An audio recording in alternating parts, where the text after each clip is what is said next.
Have you ever met one of those people who just effortlessly switches between languages?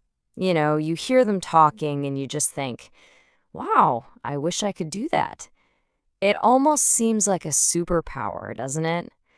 Well, what if I told you that superpower is something you can actually learn? Today, we're going to break down exactly how. So many of us look at learning a new language and just see this huge, impossible mountain to climb. We think it's a skill that's, reserved for a lucky few, for people who are just gifted with languages. But what if that's all just a myth? What if the secret has nothing to do with being gifted at all? Because here's the thing, it's not about having some special talent. It really isn't. It's about having the right approach, the right strategy. So we're going to break down 6 simple but honestly super powerful rules that can completely transform your language journey. And it's going to make it way more effective and, believe it or not, a whole lot more fun. Okay, so before we even touch a single verb or learn how to say hello, we have to start with the most important tool you have, your brain. This first part is all about getting your mindset right. Because if you can shift how you think about learning, you're already halfway there. This first one might sound, well, totally backwards, but the single most important rule is this. You have to get things wrong. You have to make mistakes. Think about it. In school, we're taught to fear red marks on a test, right? But when it comes to learning a language, that perfectionism is your number one enemy. You've got to give yourself permission to sound a little clunky, a little silly at first. It's not just okay, it's essential. Let me explain why. Think of your brain like this. It has a built-in database of all the sounds from your native language. Every vowel, every consonant you've ever used is stored in there. So, when you try to learn a new language, any sound that isn't already in that database, well, it's going to feel wrong. It's going to feel unfamiliar and just plain weird. And here's the big takeaway. That uneasy feeling is actually a good thing. It's a signal. Let's take the rolled R sound in a Spanish word like perro or carro. For a native English speaker, that can feel completely alien. Your tongue feels like it's doing gymnastics. But that discomfort, that's the feeling of your brain forging new pathways.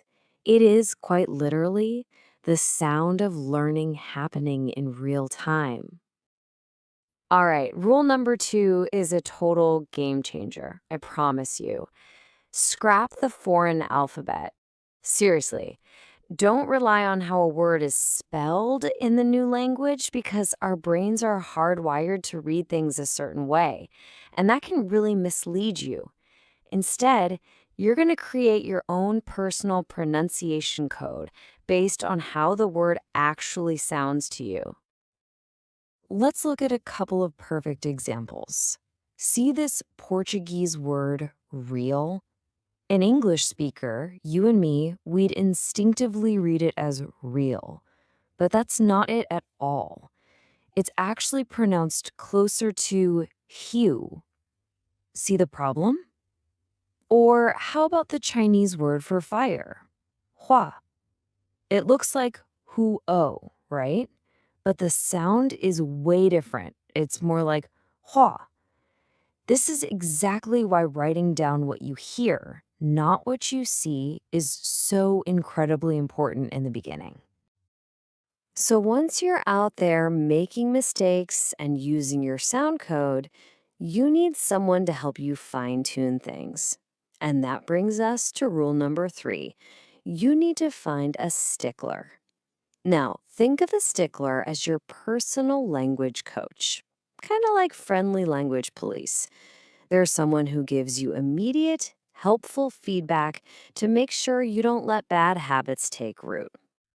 And a stickler can be anyone, really.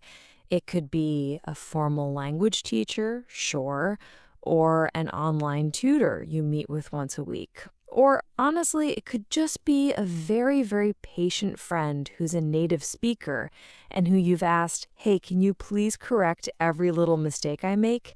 That kind of instant feedback is pure gold. It's one of the fastest ways to get better fast. Okay, so we've got our mindset right. We're ready to make mistakes, we've got our own secret code, and we've got a stickler on call. Now let's talk about the doing.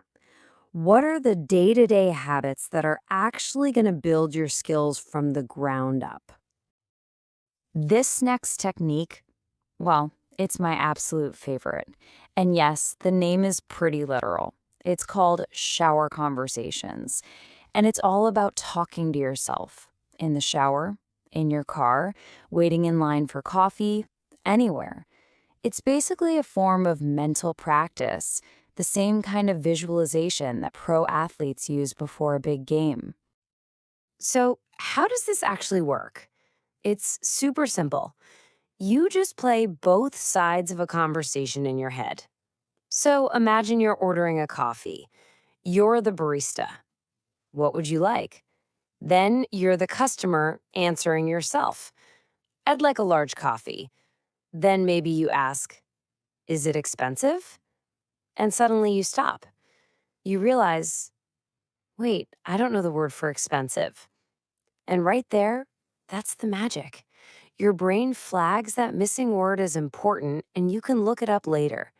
You're finding the gaps in your knowledge all by yourself.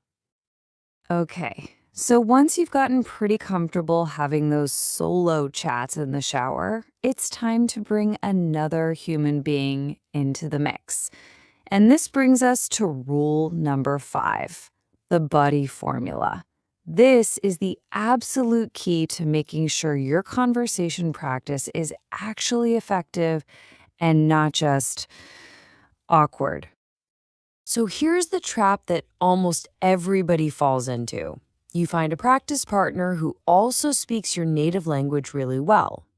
You start talking in the new language, but as soon as it gets a little tough, what happens? You both just switch back to what's comfortable, and the practice is over. The solution is the formula. Find a partner where your target language is the strongest language you share. Maybe you both speak English, but you're both much better at Spanish. That way, there's no easy escape route. You're forced to push through, and that's where the real learning happens. And now for our 6th and final rule. This one is the secret to building a massive vocabulary without that feeling of being totally overwhelmed and burning out. It's all about small, consistent steps that add up to something huge. I want you to look at this number, 1,825. What is that? Well, that is how many new words you will learn in a single year if you just commit to learning 5 new words a day. That's it. Not 50, not 100, just 5. A tiny, manageable amount. But that small, consistent effort, day after day, is what builds the rock-solid foundation for real fluency. It's powerful stuff. And there you have it. 6 rules. See? It's not about being some kind of genius. It's about having a smart system. You now have the tools, you have the roadmap, which means your journey to learning a new language, well, it can start right now. So let's just do a quick recap of the 6 rules. Number 1, embrace mistakes. They are your friends. 2, scrap the alphabet and create your own sound code. 3, find a stickler who will keep you accurate. 4, practice by yourself with shower conversations. 5. Find the right partner using the buddy formula. And number 6, build your vocabulary slowly and steadily by learning just 5 words a day. You have the 6 rules, you've got the techniques, and now you know that it's absolutely possible for you. The only thing left to do is to actually begin. So I guess that leaves just one question. What's your first word gonna be?